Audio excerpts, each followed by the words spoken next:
Hello guys, मैं हूं Anu and welcome back to my channel Anuj diary. Friends, Durga Puja के बाद धीरे धीरे ठंड पड़ना शुरू हो चुका है और बच्चे से लेके बड़े सभी को सर्दी जुकाम होने लग गया है। बड़े तो फिर भी मेडिसिन ले सकते हैं, पर जिनके घर में छोटे बच्चे हैं उनके लिए ये बहुत बड़ी समस्या है।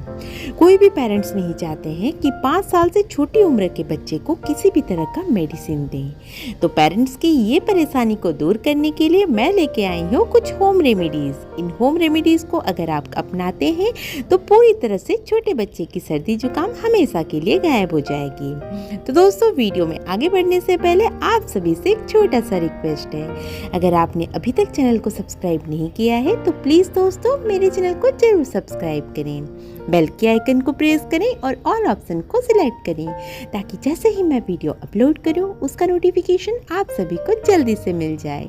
तो चलिए दोस्तों, वीडियो में आगे बढ़ते हैं। नुस्खा नंबर 1, अजवाइन को थोड़ा सा भून लें, उसकी पोटली बना के बच्चे को सुंघाएं जिससे उसकी बंद नाक खुलेगी।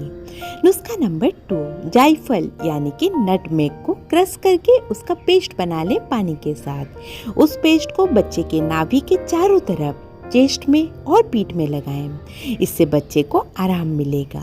नुस्खा नंबर 3, बच्चे को कपूर और अजवाइन का भाप दें ताकि उसकी बंद नाक खुल जाए।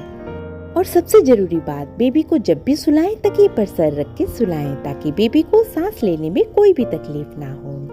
आई होप आपको मेरी नुस्खे जरूर पसंद आई होगी। वीडियो अगर अच्छी लगी वीडियो को लाइक करें, ज़्यादा से ज़्यादा शेयर करें ताकि और भी बहुत सारे पेरेंट्स तक मेरी वीडियोस पहुंच पाए। और अगर आपने अभी तक चैनल को सब्सक्राइब नहीं किया है तो प्लीज़ दोस्तों मेरे चैनल को जरूर सब्सक्राइब करें। जल्दी मिलती हूँ दोस्तों नए वीडियो के साथ। तब तक अपना ख्याल रखें, खुश रहें और लोगों में खुशियाँ बांटते रहें। Bye bye.